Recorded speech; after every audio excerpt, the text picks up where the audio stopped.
मैं इंग्लैंड को बिल्कुल भी फेवरेट नहीं कह रहा, मैं फेवरेट नहीं कह रहा, कोई भी आउट भी हो सकती है, क्योंकि इंग्लैंड ने जो एक सोच पकड़ी हुई है ना, बेसबॉल पहले ओवर से मारना, मारते रहो, आउट भी हो रहे हैं मारते रहो, ये इनको बहुत ज्यादा नुकसान देता है व्हाइट बॉल क्रिकेट में। तो उसके अलावा भी आप पिछले 1-2 साल से देखें, ठीक है, चैंपियन ट्रॉफी देखें, उससे पहला वर्ल्ड कप जो इंडिया में हुआ था वो देखें, इवेंट्स कुछ ऐसे इनके हैं, वो बहुत ही बुरी किस्म की क्रिकेट खेल रहे हैं, जिसकी वजह से जॉस बटलर को कप्तानी से भी हटाया गया। तो मुझे नहीं समझ आ रहा कि ये एक तो एशियन कंडीशन में ये क्या करेंगे। वेस्ट इंडीज के स्पिनर्स भी अच्छे हैं, बांग्लादेश के भी अच्छे हैं। ग्रुप डी की जो बात करते हैं, साउथ अफ्रीका और न्यूजीलैंड, ये 2 टीम्स मुझे लगती हैं ग्रुप डी से ये जो 2 टीम ऊपर आ सकती हैं। कुछ लोग कहते होंगे कि यार अफगानिस्तान की टीम जो है वो T20 की तो अच्छी टीम है, बेहतरीन दे सकती है, बेहतरीन स्पिनर्स हैं उसके, लेकिन मसला ये है कि नहीं, मुझे नहीं लगता बेहतरीन स्पिनर्स नहीं है अफगानिस्तान, स्पिनर्स है ना यार। अगर राशिद है, नूर है, यार नबी है। कहने का मकसद ये है कि देखिए राशिद भी अब नो डाउट एक्स्ट्राऑर्डिनरी स्पिनर है, नबी की भी एक एज हो गई है, ठीक है, कितना अरसा आप इन दोनों पे जो है वो चलते रहेंगे, ठीक है, वो खेलेंगे ये टूर्नामेंट, लेकिन बात ये है कि कोई इवेंट तो इन्होंने नहीं जितवाया ना अभी तक। हम शुरू से कह रहे हैं आज ही बड़े जबरदस्त स्पिनर हैं, नो डाउट बहुत परफॉर्मेंसेज हैं, लेकिन ये स्ट्रांग नहीं है, बैटिंग लाइनअप में इतने स्ट्रांग नहीं है। अगर दूसरी टीम की बॉलिंग तगड़ी है वो तो जल्दी आउट कर देंगे, तो फिर ये इतनी स्ट्रांग बॉलिंग लाइनअप अगर है, ठीक है ना, तो वो क्या कर सकती है। तो मेरे हिसाब से जो मुझे ऐसा लगता है कि वाहिद इंग्लैंड का जो ग्रुप है ना, इंग्लैंड, वेस्ट इंडीज, बांग्लादेश, इन तीनों में से कोई सी भी टीम ऊपर आ सकती है। वसीम, थोड़ा सा शिफ्ट करूंगा मैं, थोड़ा सा इंडिया और साउथ अफ्रीका का जो टेस्ट मैच आज हुआ उस पर बहुत बात हो रही है। 2-0 सीरीज हार गया इंडिया।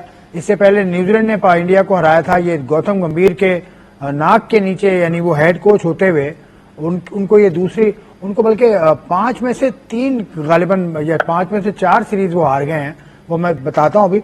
लेकिन इस टेस्ट मैच में आप वजह क्या समझते हैं? पिच खराब थी या इंडिया की कॉम्बिनेशन खराब था टीम का? देखिए, उसमें एक चीज तो तय है कि इंडिया की अगर हम specially bowling lineup, batting lineup की बात करते हैं, तो ये जितने नए लड़के आ रहे हैं, आप इनको अगर कंपेयर करेंगे कि जो 2 साल पहले इनकी थी, करीबन 10 साल पहले चले जाए, जो बैटिंग लाइनअप इनकी एटलीस्ट इंडिया के अंदर एक होती थी, उससे कोई कंपैरिजन बनता नहीं है। इनके डिफेंस इतने अच्छे नहीं है, तो स्पिन इतनी अच्छी खेलनी नहीं आती है, जिसकी वजह से आप देखिए टेस्ट मैच के अंदर भी, पिछले में भी, उसमें भी के टेस्ट हो रहे हैं इनकी, जब टेस्टिंग कंडीशंस आती हैं, चाहे वो स्पिन हो रहा है, चाहे वो बाउंस आ रहा है एक्स्ट्रा, तो वहां पे इनके बैटर स्ट्रगल कर रहे हैं।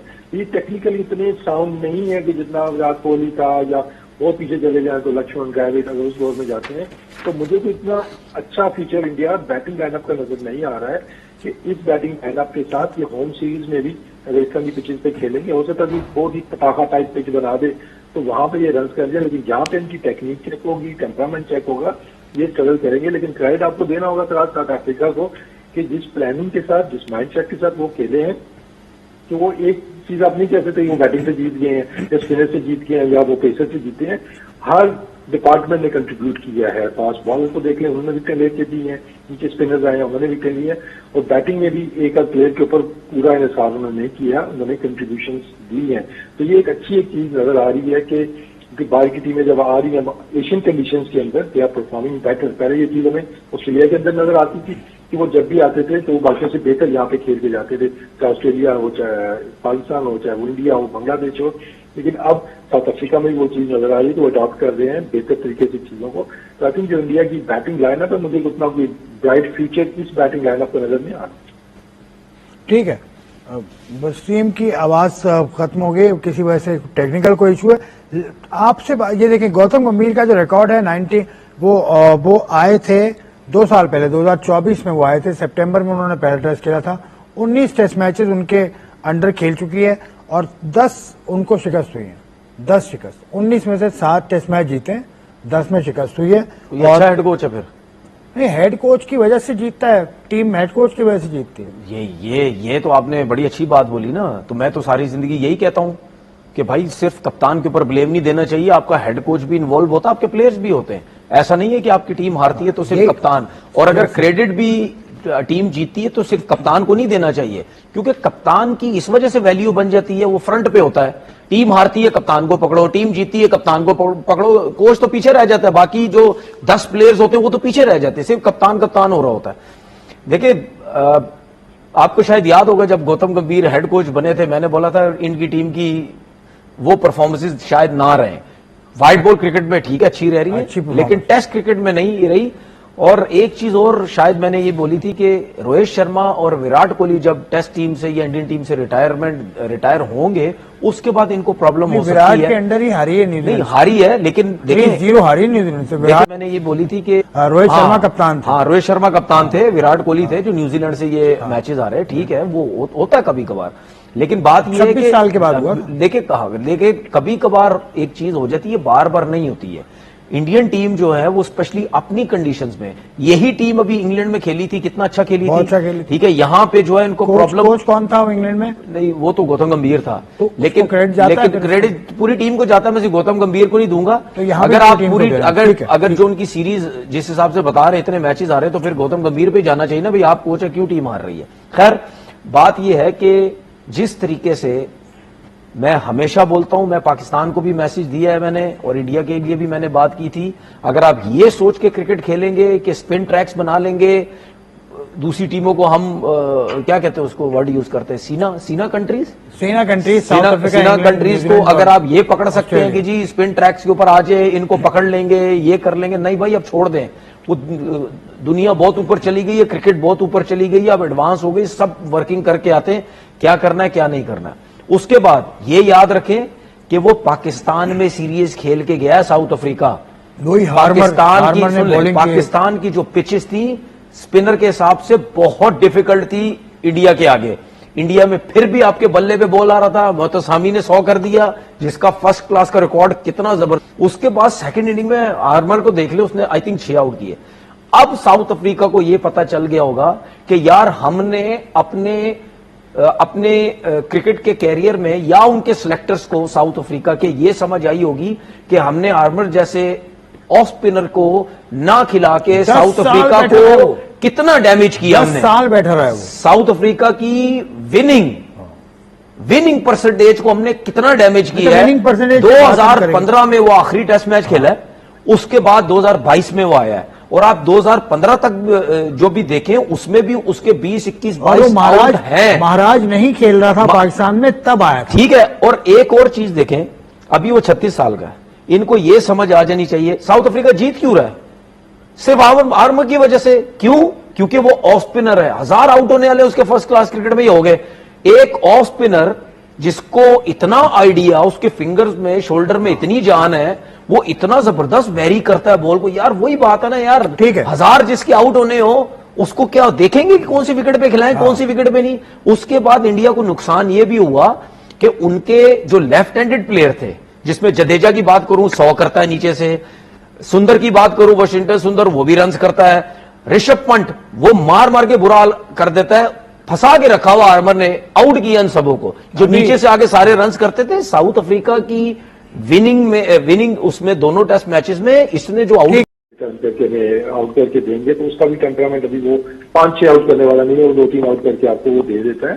तो आज पार्ट में आप देखते हैं तो इंडिया थोड़ा सा पीछे गया है, लेकिन अगेन मैं कहूंगा क्रेडिट साउथ अफ्रीका को भी देना होगा कि जिस तरीके से उन्होंने वहां पे क्रिकेट खेली है जाके, और जिस टेम्परामेंट के साथ वो खेले हैं, चाहे वो उमा की इनिंग्स थी पिछले मैच के अंदर, इस मैच के अंदर भी जितना रिलीज किया उन्होंने, उस चीज की कमी हमें नजर आई है।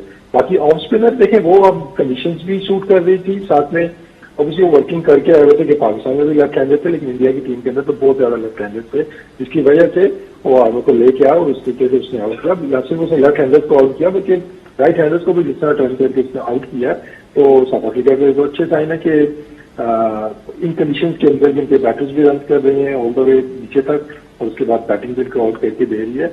आई थिंक इसमें आगे चल के अब लेट्स सी के क्या यही टीम उनकी खेलती है या बैटिंग के अंदर वापस वो कुछ थोड़े और एक्सपीरियंस प्लेयर्स किसी को वापस लेके आते हैं, या किस तरफ वो चलते हैं, क्योंकि सिलेक्शन के ऊपर भी गंभीर काफी सवाल उठ रहे हैं कि कुछ प्लेयर जो शायद डिजर्विंग थे, जिनको होना चाहिए था स्पेशली बैटिंग के अंदर, उनकी जगह थोड़ा शॉर्ट कट करके उन्होंने कुछ प्लेयर्स लाए हैं टीम में। ठीक है, अब उसकी देखें एक और वजह भी देखें ना, इंडियन बैटिंग लाइनअप अगर आप देखें, कौन सा इतना स्ट्रांग प्लेयर आपको नजर आता है जो आप बोले सिवाय केएल राहुल के कोई नाम बड़ा नजर नहीं आता। ठीक है, कोई मसला नहीं है। देखिए आप जो अभी कह रहे थे ना, विराट कोहली की बात कर रहे थे कि न्यूजीलैंड की सीरीज में भी था, उसके होते हुए टीम आ रही है रोहित शर्मा, मैं मानता हूं रोहित शर्मा का 2012 के बाद रोहित शर्मा का वो टेस्ट रिकॉर्ड नहीं है जिस तरीके से उसका ओडीआई का रिकॉर्ड है या व्हाइट बॉल क्रिकेट में खेलता है वो, लेकिन उसके खेलने से बड़ा फर्क पड़ता था। और विराट कोहली जिस तरह स्पिनर्स को टैकल करता था यार, मतलब अगर मैं ये कह सकता हूं कि ये जो टेस्ट मैच हारा है इंडिया, दोनों टेस्ट मैच, अगर विराट कोहली की फॉर्म होती तो क्या इस तरीके से इंडिया की टीम हारती? देखिए हमेशा याद रखिएगा, जो मुझे पता है जिन चीजों, नहीं वो तो किसी और वजह से आप वो नहीं, वो जो रिटायरमेंट दी वो तो मैंने बोला था कि यार गौतम गंभीर के वजह की वजह से रोहित शर्मा और इसने रिटायरमेंट दी होगी। ये हमेशा याद रखिएगा, हमेशा कोई सी भी क्रिकेट हो उसमें 2 बैट्समैन रन्स करते हैं, 1 या 2 बॉलर आउट करते हैं, बाकी सब 25, 20, 30 बड़ी इनिंग 2 बैट्समैन ही खेलते हैं। एक 100-150 कर देगा, एक को 70-80 रन करेगा, बाकी थोड़े थोड़े से रन करके करेंगे। तो अगर विराट कोहली की फॉर्म होती और इस कंडीशन में होता तो मैं नहीं समझता कि इंडियन टीम को इतने बुरे हालात होते, क्योंकि अब ये बात इनको भी अब समझ लेनी चाहिए कि 2 टेस्ट मैचेस आप हारे स्पिनर्स के ऊपर। फास्ट बॉलर ने तो आउट किए हैं, ठीक है, वो आपको नहीं समझ आई कि इतने तेज बाउंसर उसके आ जाएंगे हाइट की वजह से, लेकिन आप हारे बेसिकली स्पिन की वजह से। पहली इनिंग में भी आप स्पिनर से आउट हुए, दूसरी इनिंग में भी हार्बर ने 6 आउट किए। तो इस पे अगर जो भी, मैं इस वजह से बात कर रहा हूं क्योंकि अगर उनकी क्रिकेट इतनी ऊपर जा रही है तो वो जरूर इसके ऊपर काम करेंगे। नहीं यार, अगर हमने अब इंडिया में भी खेलना है तो ऐसी पिचेस नहीं बनानी, और अगर ऐसी पिचेस बनानी है तो हमें कोई ना कोई 1 से 2 प्लेयर स्पिनर को टैकल करने के लिए ऐसे प्लेयर लाने पड़ेंगे जो स्पिनर्स को हैंडल कर सके, वरना इनका अगली दफा भी यही हाल होना है। तनवीर का मौकफ आ गया, वसीम का मौकफ आ गया। अभी एक बात पर बात करना बाकी है कि गौतम गंभीर का मुस्तकबिल क्या होगा, क्योंकि उसने अभी प्रेस कॉन्फ्रेंस भी की है गौतम गंभीर ने, उसने क्या कहा वो भी आपको बताऊंगा मैं, लेकिन एक ब्रेक का वक्त है, तो take a break.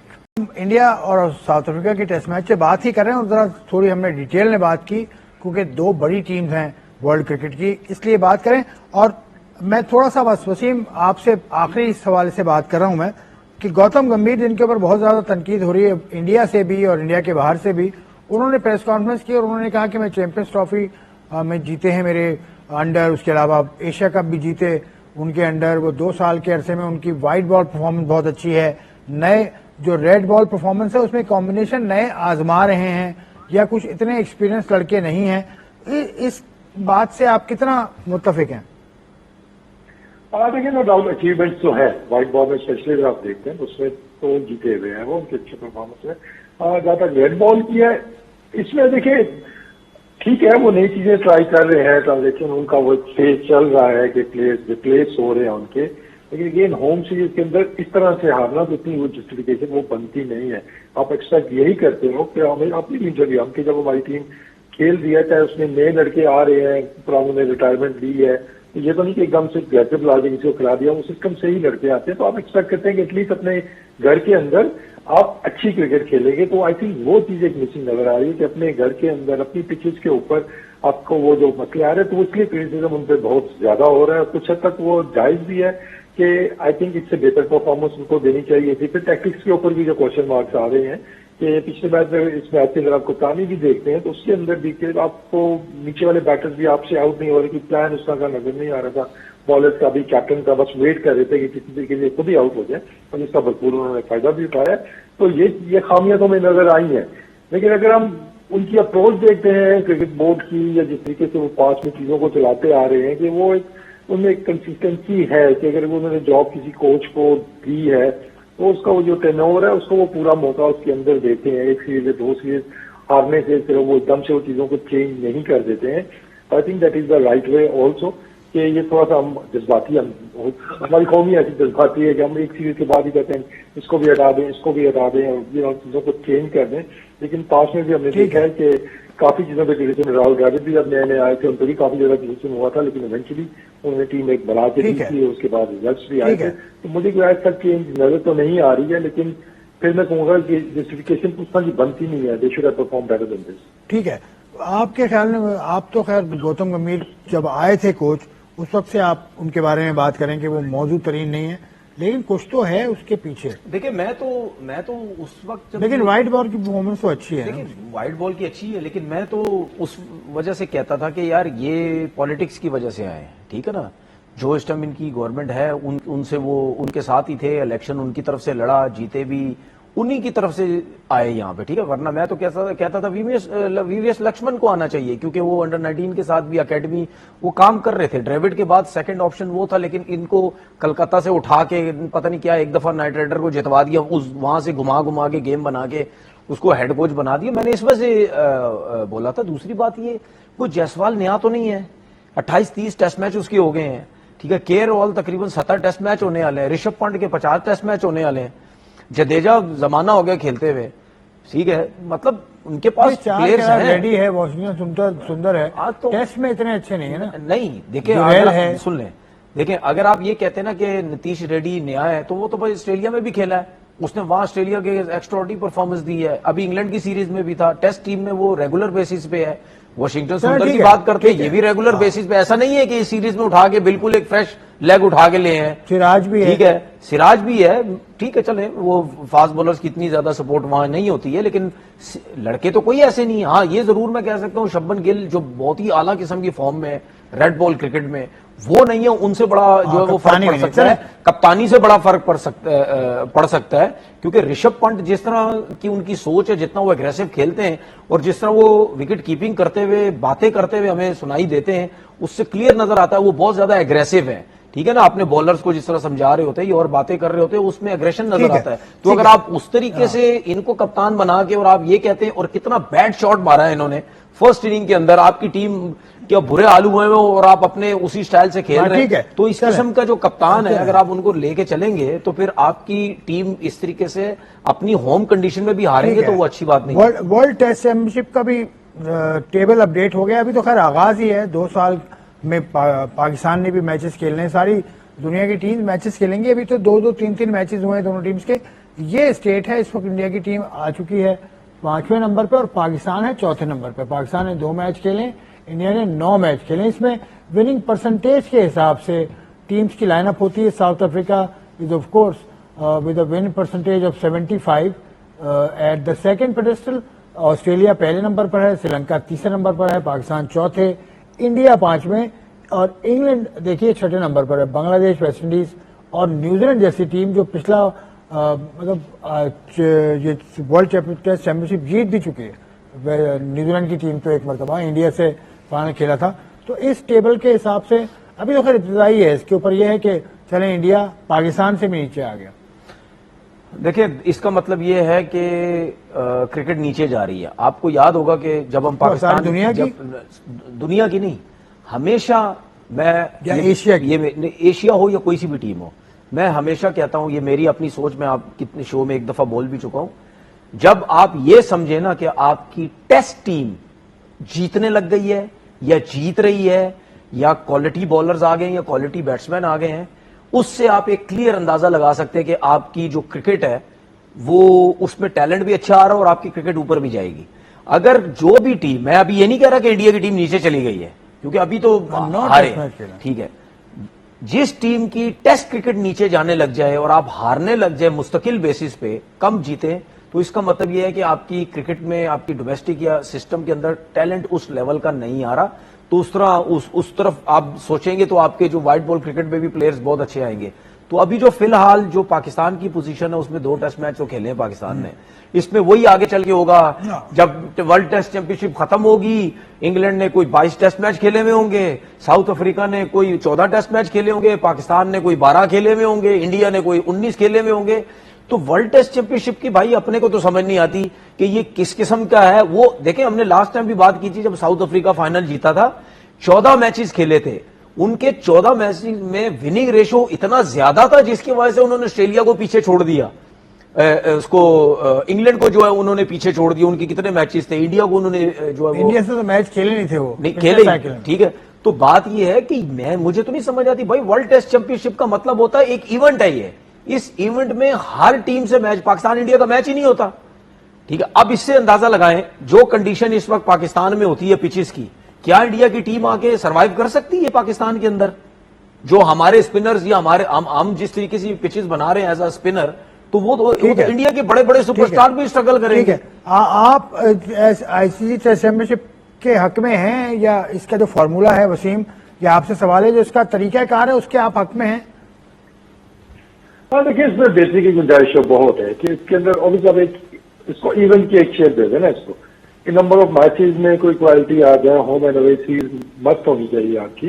Number of matches के नजदीक तो पहुंचे ना, बहुत ज्यादा डिफरेंस आ जाता है, किसी ने इतने ज्यादा मैचेस खेले हैं, किसी ने कम खेले में। तो आई थिंक इसको अगर आप प्रॉपर तरीके से ऑर्गेनाइज करते हैं कि हर टीम एक अवे होम सीरीज कुछ ना कुछ इसके अंदर ऐसा एक फॉर्मेट बन जाए कि हर साल आप देखते हैं इसमें डिफरेंट चीज है ना, किसी के कम मैच है, किसी की ज्यादा मैचेस है, तो वही आपको नजर आता है। तो उसको थोड़ा सा ज्यादा ऑर्गेनाइज कर लेंगे। तो किया तो इसलिए क्या था कि टेस्ट क्रिकेट को अलाइव रखने के लिए कि इसके अंदर एक कंपटीशन आ जाए, जरा इस पे फॉलोइंग रहे लोगों की, जरा लोग देखते रहे। अदरवाइज सारी टेंशन जो है वो व्हाइट बॉल क्रिकेट की तरफ जा रही थी। आई थिंक इसको बेहतर तरीके से ऑर्गेनाइज किया जा सकता है। ये नहीं कि बस बायलैटरल सीरीज है और बस उसको आपने इसका हिस्सा बना दिया है, बल्कि आप इसको खुद ऑर्गेनाइज आईसीसी करे, इसकी स्केड्यूलिंग खुद करें, इसके टूर्स वगैरह सारे वो खुद अरेंज करे और उसके बाद उसके अंदर आप सीरीज करते जाएंगे तो उससे ज्यादा आपको मेरे ख्याल में बहुत ज्यादा इंटरेस्ट इसमें एक और चीज ऐड करता हूं। देखें, वर्ल्ड टेस्ट चैंपियनशिप की हम जो बात करते हैं ना कि इक्वल मैचेस होने चाहिए, इसमें लेट्स सपोज आप डिसाइड कर लें कि हर टीम ने 8 मैच खेलने या हर टीम ने 10 मैच खेलने, ठीक है, इस तरह आप डिसाइड कर लें। जिम्बाब्वे 22 खेले लेकिन आईसीसी चैंपियनशिप का हिस्सा नहीं है। ठीक है, आप ये बोलें जी वर्ल्ड टेस्ट चैंपियनशिप में हर टीम मिसाल के तौर पर 10 मैच खेलती है, इस तरह सब 10-10 मैच खेलें, लेकिन उस वर्ल्ड टेस्ट चैंपियनशिप के पॉइंट्स का बायलैटरल सीरीज से कोई ताल्लुक नहीं होगा। जब आप ये मैचेस खेलेंगे ना वर्ल्ड टेस्ट चैंपियनशिप के, उसमें दूसरी साइड पे जो बायलैटरल सीरीज खेलेंगे उसमें ऑटोमेटिकली उस टीम के या टेस्ट मैचेस ज्यादा खेलने लग जाएगी। जिस तरह हम बात करते हैं यार पाकिस्तान को टेस्ट मैचेस ज्यादा खेलने चाहिए, उसमें फिर जो टीम 2-2 टेस्ट मैचेस की सीरीज खेलती है वो कहीं अपने टेस्ट मैचेस बढ़ा भी सकती है कि नहीं यार ये जो पॉइंट्स है ये वर्ल्ड टेस्ट चैंपियनशिप में नहीं आएंगे जो बायलैटरल सीरीज के अंदर है, उसकी रैंकिंग डिफरेंट होनी चाहिए, वर्ल्ड टेस्ट चैंपियनशिप की रैंकिंग डिफरेंट होनी चाहिए। तो फिर आप ये कर सकते हैं कि यार हमारे को ये बायलैटरल सीरीज के मैचेस कम मिल रहे, अब यहां पे हम कोशिश करते हैं कि यहां पे टेस्ट मैचेस अपने बढ़ा दें। तो कहने का मकसद ये है कि एडजस्टमेंट करनी पड़ेगी आईसीसी को, इन चीजों को लेके करनी पड़ेगी। सिर्फ आईसीसी ये मत सोचा करे कि जी हमने जो फैसला कर दिया, आपके फैसले कितने गलत हैं भाई, क्रिकेट के रूल्स में आपके कितने फैसले गलत हैं, ठीक है। जिस तरह हम रिव्यूज की बात करते हैं, ठीक है, बहुत सी ऐसी चीजें हैं ना, थर्ड अंपायर की बात करते हैं, वो आपके कुछ चीजें गलत हैं। तो ये जो चीजें आप इस किस्म की अगर चेंजिंग्स करें तो हर किसी के लिए इक्वल हो जाएगा। वसीम जो तनवीर बात करें ये मुमकिन मुझे मुश्किल नजर आ रहा है क्योंकि अब इतना श्रिंक है कैलेंडर, इतना टाइट कैलेंडर है। वर्ल्ड T20 कप भी हो रहा है, चैंपियंस ट्रॉफी भी हो रही है, विमेन वर्ल्ड कप भी हो रहा है, विमेन T20 भी हो रहा है, तो इसके दौरान बायलैटरल भी हो, फिर उसमें वर्ल्ड टेस्ट चैंपियनशिप भी हो, जगह मिल सकती है। लेकिन आप लीग्स बहुत ज्यादा, लीग्स की भी बहुत परमिशन देते हैं ना, होती तो आपको जगह आपको ना फिर निकालनी पड़ेगी ना आपको। देखें इसमें एक चीज तो तय है कि आई थिंक ऑस्ट्रेलिया, इंग्लैंड और इंडिया किसी हद तक इनका इंटरेस्ट है टेस्ट क्रिकेट के अंदर। बाकी जितनी भी नेशंस हैं टेस्ट क्रिकेट के अंदर उनका इंटरेस्ट उतना ज्यादा नहीं है, इंक्लूडिंग पाकिस्तान। हमने भी पास में अपनी बहुत सी टेस्ट सीरीज को खत्म करके हमने T20 सीरीज कर ली थी कि चलो वो उसमें आपका रेवेन्यू का चक्कर भी आ जाता है, टाइम भी बच जाता है, इंटरेस्ट भी रहता है। तो प्रायोरिटी जब बाकी मुल्क भी देना शुरू करेंगे तो तब तो ये सिलसिला ठीक है, लेकिन अगर बाकी मुल्क प्रायोरिटी इस चीज को नहीं दे रहे हैं, वो व्हाइट बॉल को ज्यादा प्रेफर कर रहे हैं, then ICC needs to step in कि भाई इतने इतने मैचेस को आपने खेलने ही खेल रहे हैं। आई थिंक यही एक तरीका है कि इसको आप ठीक कर सकते हैं। अगर आप मुल्कों के ऊपर छोड़ देंगे तो वो तो उनकी प्रेफरेंस में है कि 70% मुल्क कहेंगे व्हाइट बॉल ही खेले, हम रेड बॉल खेलेंगे। चले पाकिस्तान की तरफ आते हैं। पाकिस्तान का डोमेस्टिक टूर्नामेंट है प्रीमियर कायद ट्रॉफी, वो आजकल जारी है।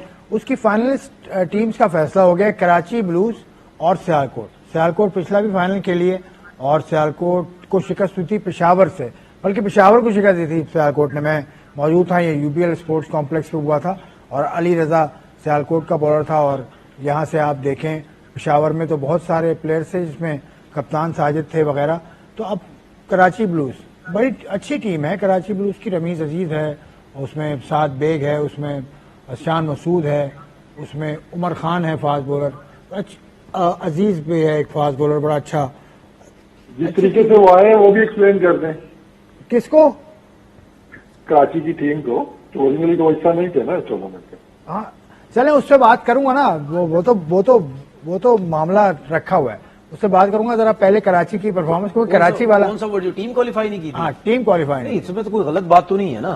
टीम क्वालिफाई नहीं, मामला रखा हुआ क्या मतलब? अरे वो बात की बात वो ठीक है, बाद में डिस्कस होगा ना, अभी तो जाहिर सी बात है वो नहीं है। लेकिन खैर ये तो मैं ये समझता हूं कि कराची वालों की किस्मत अच्छी है कि मतलब वो टीम बाहर हो गई थी, उसके बाद टीम आई है और उन्होंने इस किस्म की परफॉर्मेंस दी है। आई थिंक मुसलसल 4-5 मुकाबले जीते हैं। और उसके बाद जब टीम बाहर हुई थी तो ग्रेड 2 के मैचेस भी दोनों टीम्स ने खेले थे, ठीक है ना, कितनी कितनी बुरी परफॉर्मेंस रही थी दोनों टीम्स की। तो ये फिर फैसला किया कि नहीं यार, कराची की टीम को भी फर्स्ट क्लास की टीम में होना चाहिए। तो आई थिंक शायद अपनी गलतियों से सीखा होगा कि भाई बहुत बुरे हालात हो गए हैं, इतनी बुरी कराची की क्रिकेट तो थी नहीं, तो कुछ न कुछ किया जाए, कुछ मेरिट पे सिलेक्शन हो। ये तो हमें जरूर पता है कि यहाँ पे कराची में एक आधी जोन है, उन्हीं की जोन के प्लेयर ज्यादा टीम के अंदर आ जाते हैं, दूसरे जोन को इतना ज्यादा पूछा नहीं जाता। ये मैं नहीं कहता भाई, हर बंदा आके यहाँ यही शिकायतें करता है, जिसकी जोन 6 ठीक है, जिसकी वजह से बिल्कुल बिल्कुल जिसकी वजह से कराची की क्रिकेट बहुत डैमेज हुई। अब मुझे नहीं पता कि अभी सुनने में ये आया था कुछ प्लेयर जो हैं वो डिफरेंट जोन के भी हैं, लेकिन ज्यादातर जोन 6 के मैंने सुने। तो खैर एनीवे परफॉर्मेंस अच्छी रही, टीम फाइनल में आई है। अब जीत के बताओ, जीतो तो बताओ यार, उस टाइम हमारे साथ हमने शायद गलत क्रिकेट खेली, बुरी क्रिकेट खेली, जिसकी वजह से हम बाहर हो गए। लेकिन अगर इतना बड़ा शहर है उसमें इतनी आसानी से अगर कराची की टीम बाहर होती है तो फिर सबकी नजरें एसोसिएशन के ऊपर जाती हैं कि यार इनकी एसोसिएशन क्या काम कर रही है, कौन लोग हैं, इतना बड़ा शहर है, इनसे प्लेयर ही नहीं निकल रहे। तो फिर कम से कम जब अपने शहर के लिए खेलते हैं तो यार उसकी रिस्पेक्ट। आप भी कराची से बहुत खेले हैं यार हम तो जब खेले तो मेरे ख्याल है जीतते ही रहते थे, बहुत कम ऐसा हुआ। ओडीआई वनडेज भी जीते, फर्स्ट क्लास क्रिकेट भी जीते। मेरे ख्याल है इस टाइम फर्स्ट क्लास क्रिकेट जो कराची सबसे ज्यादा जीती है ना, जहां तक मुझे याद है। 26 मरतबा शायद क़ायद आज़म ट्रॉफी के टूर्नामेंट मेरे ख्याल है ज्यादा जीती है, 56 मरतबा मुझे याद। लेकिन खैर अब जो है वो क्वालिटी का बहुत ज्यादा फर्क आ गया है। ठीक है, क्वांटिटी तो बहुत है, क्वालिटी। वसीम, आप भी डोमेस्टिक क्रिकेट आपने तवील अरसा खेली, आप डोमेस्टिक की टीम के हेड कोच भी रहे, आजकल पीटीवी के आप हेड कोच हैं। तो आपको कराची की ग्रोथ कैसी लगी? मुसलसल 3-4 मुकाबले जीतकर फाइनल के लिए क्वालिफाई किया है। खैर इस वक्त वसीम आ जाएंगे, वो बात भी कर ही लें। कराची असल में जब इससे पहला काज़म ट्रॉफी का सीजन हुआ था तो उसमें फिर ये तय हो गया था कि यहाँ से 6 टीम जाएंगी टॉप, 6 टीम में कराची नहीं था। तो कराची ने फिर ग्रेड 2 खेला, ग्रेड 2 खेलने के बावजूद कराची क्वालिफाई नहीं कर रहा था। तो फिर उन्होंने एक रूल बना दिया कि जो टॉप टीम्स होंगी पॉइंट्स के एतबार से, वो ग्रुप के हिसाब से नहीं, वरना पहले ये था कि हर ग्रुप से 2 टीम जाएंगी, लेकिन फिर ये हो गया कि पॉइंट जिसके ज्यादा हैं तो एक ग्रुप से 3 टीम्स और एक ग्रुप से 1 टीम गई थी। उसके ऊपर भी खासी प्रॉब्लम क्रिएट की गई थी। ये जो तरीकाकार पहले कभी हमने नहीं देखा, कभी नहीं देखा। ये सच्ची बात है, दूसरी ग्रुप से टीम थोड़ी आती है। हम कराची वाले हैं, उसके बावजूद भी देखें जो बात मुझे अच्छी नहीं लगी, उस वक्त हमने बोला भी था, इसके ऊपर काफी हमारे प्रोग्राम्स भी हैं। तो वसीम, आप कराची की परफॉर्मेंस से बात कर लें पहले, उसके बाद फिर कराची जिस तरह से आई फर्स्ट क्लास में, क्योंकि आपने फर्स्ट क्लास में टीम्स को आपने रन किया है, नॉर्दर्न के आप हेड कोच से, आजकल पीटीवी के आप हेड कोच हैं, उसके अलावा भी आपकी बहुत ज्यादा गहरी नजर है डोमेस्टिक क्रिकेट पे पाकिस्तान की। देखिए, एक तो कराची की क्रिकेट अभी जो आप बात पहले कर रहे थे कि अगर पांच पे आप जाते हैं तो बेसिकली कराची और लाहौर में ही क्रिकेट ज्यादा होती थी, ज्यादा प्लेयर्स भी उधर से आते थे और चैंपियन भी, चाहे वो ट्रॉफी थी या विल्स कप, कोई भी टूर्नामेंट होते थे, ज्यादातर इन्हीं में से टीमें जीतती होती थी। फिर आस्ता आस्ता बाकी टीमों ने ग्रो किया, पिशावर ने ग्रो किया, पिंडी भी शायद एक दफा जीत गई थी, तो आस्ता आस्ता बाकी शहरों ने आना शुरू किया। तो जब ये हुआ था पहली दफा के लिए कराची फर्स्ट क्लास नहीं खेलेगी, मतलब एक सैड मोमेंट था कि यार इतना बड़ा शहर है, इतने प्लेयर ऑलरेडी टेस्ट टीम के अंदर आपके प्लेयर खेल रहे हैं, उसकी टीम ही क्वालिफाई नहीं कर सकी है। तो वो अब उसके भी जो मुहरकात थे वो भी आई थिंक तनवीर ने बच्चे से एक्सप्लेन कर दिया आपको कि वो वजूहत ये नहीं कि आपने बुरी क्रिकेट खेली है या बाकी टीमें बहुत अच्छा खेल रही है, शायद आपकी सिलेक्शन पे क्वेश्चन मार्क थे, टीम खिलाने के ऊपर जिस तरीके से टीम को रन किया गया, क्योंकि वही चीजें आपने बेहतर की हैं। तो उससे बड़े इवेंट के अंदर अगेंस्ट बड़ी टीमों के अगेंस्ट आप जीते आप फाइनल में पहुंच गए हैं। तो वो जो गलतियां उन्होंने की थी हनीफ मोहम्मद के अंदर, उनको आपने थोड़ा ठीक किया है, सिलेक्शन बेहतर की है, मेरिट पे चीजें की है, तो रिजल्ट आपके सामने है।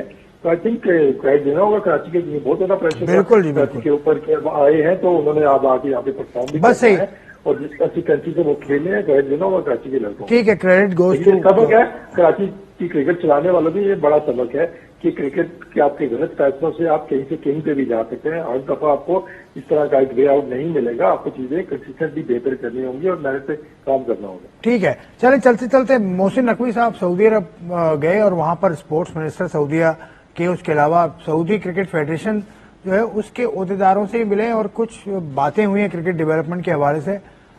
इकबाल सिकंदर साहब जो पाकिस्तान के खिलाड़ी भी रहे हैं, पाकिस्तान 92 वर्ल्ड कप की टीम का भी हिस्सा थे, उसके अलावा आईसीसी में भी सर्व किया है, वो वहां पे डायरेक्टर हैं सऊदी अरब में। क्या देखते हैं, क्योंकि आईपीएल का पिछला ऑक्शन वहां हुआ था, तो हमने ये बात की थी कि पाकिस्तान को भी इस इश्यू को, मतलब पाकिस्तान को भी कैश इन करना चाहिए। जो सऊदी डायरेक्टर अरब का आपने नाम लिया है ना, बहुत जबरदस्त, इकबाल सिकंदर, निचोर, पढ़े लिखे, जबरदस्त समझ, क्रिकेट सब कुछ। बहुत अरसा हो गया खैर पाकिस्तान में वो नजर ही नहीं आते, बाहर ही चले गए। जाहिर सी बात है वहां पे वो काम कर रहे हैं, जरूर 100% सऊदीया क्रिकेट को बहुत ज्यादा उनकी नॉलेज से, उनको जो समझ है क्रिकेट की वो बहुत होगी। और इस पे कोई गलत चीज नहीं है कि अगर मोहसिन नकवी साहब वहां गए हैं और वहां पे क्रिकेट की डेवलपमेंट की बात, जाहिर सी बात है सऊदीया कोशिश ये करेगा कि हमारे जो दोस्त यार हैं, दोस्त यारों में सबसे पहले आपका पाकिस्तान ही आता है, तो उनको सबसे पहले वो बुलाया उन्होंने, वो क्रिकेट के ऊपर बात की। और जिस तरह हमने ऑक्शन की बात की थी, ठीक है ना, आईपीएल का ऑक्शन हुआ था, तो हमने यहाँ क्या बात की थी, हमने फौरन बात की थी कि पाकिस्तान क्रिकेट बोर्ड को भी वहां पे जाके अपने पीएसएल का ऑक्शन करना चाहिए। कोई दूर नहीं है, पास ही है, बिल्कुल आप जाके कर सकते हैं। बिल्कुल आप अगर इस तरह और कंट्रीज में भी जाके अपने लीग्स के ऑक्शन करेंगे, ठीक है ना, तो उसमें बहुत फायदे होते हैं, फाइनेंशियली बड़े फायदे होते हैं। तो हम दुनिया के लोग नहीं, अंदाजा नहीं, मेरा जो अंदाजा है ना, उस अंदाजे में से ये भी एक अंदाजा मुझे लगता है कि शायद ये भी बात हुई होगी कि हम शायद करना चाह रहे हैं। जो मेरी अपनी सोच है, उन्होंने हो सकता जरूर बात की हो कि हम भी हो सकता चले वसीम, आपसे चलते चलते कमेंट लूंगा, आप इस डेवलपमेंट को कैसे देखते हैं?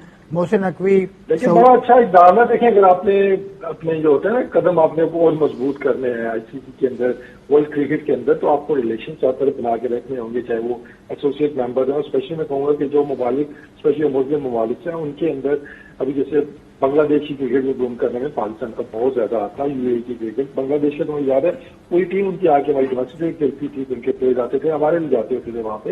आई थिंक इस तरह की डील अगर हम सऊदीया के साथ, ताकि वहां पे क्रिकेट भी डेवलप हो, क्योंकि आगे चल के अगर वो एक एसोसिएट मेंबर से जब बढ़ते हैं, आगे चीजें बढ़ती हैं, तो एक आपकी ठीक है, हो जाएगी। तो अच्छा इकदाम है कि आप अपने जो है ना तल्लुकात बेहतर कर रहे हैं हर तरफ। ठीक है वसीम भाई, आपका शुक्रिया, आपने ज्वाइन इन किया। तनवीर साहब आपका शुक्रिया। अगर छोटी सी बात करना चाह रहे थे कुछ? मैं ये छोटी सी बात करना चाह रहा था, इसी तरीके से जो हमारे करीब करीब जो एसोसिएशन कंट्रीज है ना, जैसे कतर हो गई, ओमान हो गई, सऊदीया हो गई, ये जो कंट्रीज है ना, इनके साथ रिलेशन हमारे बहुत अच्छे होने चाहिए। बिल्कुल, कोई पता नहीं है इनमें से भी टीम कोई अगर ऊपर आ जाए, किसी भी इवेंट में आ जाए, ठीक है, एशिया कप में आ जाए, तो फिर ये जो मसले मसाइल हमारे चलते रहते हैं ना, इंडिया पाकिस्तान, उसको पकड़ो, क्रिकेट बोर्ड अपनी तरफ कर लो, ये कर लो, तो आपके जो रिलेशन जो बने हुए होते हैं ना हर क्रिकेट बोर्ड के साथ, तो उसमें फिर बड़ी सपोर्ट बड़ी जबरदस्त मिल जाती है। ठीक है। चलें, तनवीर की बात से यकीनन मैं भी एग्री करता हूं, आप सुनने वाले भी एग्री करते हैं। आप बताइएगा हमें कि प्रोग्राम कैसा लगा, सोशल मीडिया हैंडल पर आप हमारे बताइएगा। मुझे इजाजत दीजिए।